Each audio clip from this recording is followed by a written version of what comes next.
¿Quién dijo que ya se acabó? Aquí estoy de regreso.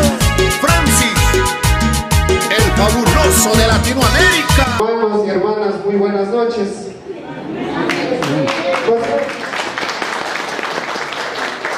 Bastante de ustedes tal vez me conozcan porque he estado cantando en grandes presentaciones, hacía música para el público, para el pueblo, pero en esta vez me decidí retirarme de esa carrera y servir a la iglesia, cantar para mi Dios y amén, amén, amén, un fuerte aplauso.